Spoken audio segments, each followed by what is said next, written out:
Ok, hello tout le monde, donc c'est à nouveau Benoît, ça fait quelques jours qu'on voilà, on s'est pas vu. Alors on va reprendre, alors quand on s'est arrêté, on avait un petit souci sur le plus populaire, là on savait pas si on devait le sortir ou pas.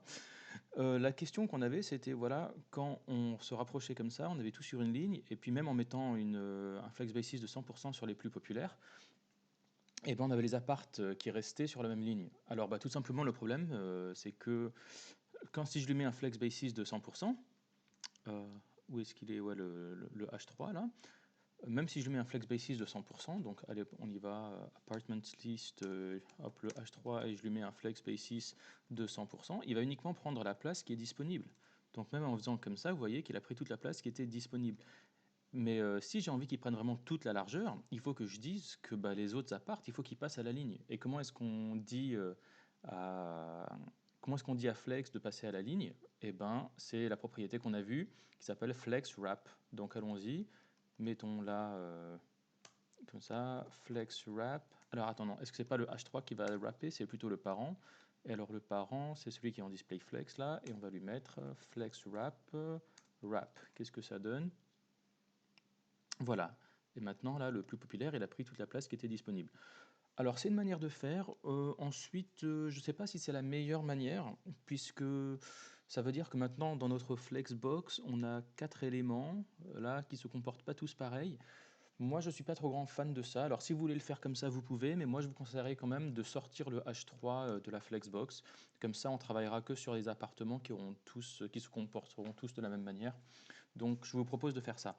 On va donc sortir là le plus populaire. On va le garder dans la classe populaire. On va plutôt prendre les apparts là. On va prendre là tous ces gars-là. Et puis c'est eux en fait, c'est sur eux qu'on va mettre une flexbox. Alors allons-y, CTRL-SHIFT-P. Et on va mettre wrap. Et on va les wrapper avec, alors je vais mettre point pour la classe. Et comment est-ce qu'on va l'appeler? Allez, popular-flex, je propose. Ok. Donc maintenant, au lieu de mettre voilà, toutes ces propriétés-là, display flex, flex direction colon, gap, machin, je vous propose de le mettre sur, pas pure popular, mais sur popular flex. Donc je vais prendre lui, je vais faire CTRL D pour sélectionner tout ce qui est popular. Voilà. Et puis à la fin, je vais mettre tiret flex. OK.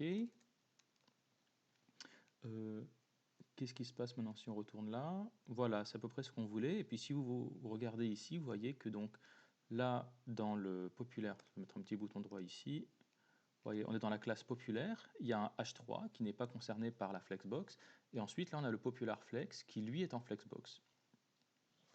Ok, parfait. Alors, maintenant qu'on a fait ça, je pense qu'on pourrait passer à la partie création voilà, création des divs.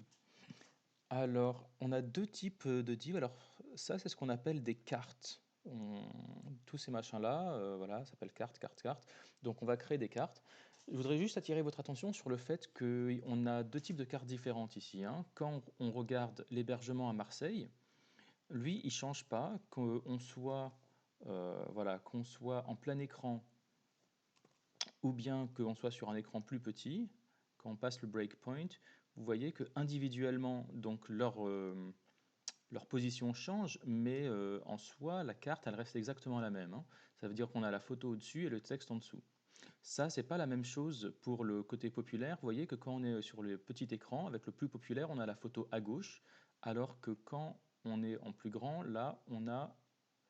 Alors hop... si, ah bah, photo à gauche aussi, ok. J'avais l'impression qu'il y avait une des cartes qui changeait. Non, on est photo à gauche, et quand on diminue, on reste photo à gauche, mais j'ai l'impression qu'il y a les dimensions qui sont un petit peu changées. Euh, Ok, très bien. Donc en fait, les cartes, elles ne changent pas.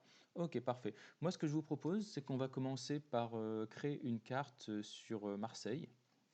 Et ensuite, on pourra sans doute réutiliser cette carte en lui rajoutant une ou deux modifications pour faire les cartes populaires ici. Donc maintenant, dans la prochaine vidéo, on va s'occuper de créer une carte. Donc je vous dis à tout de suite.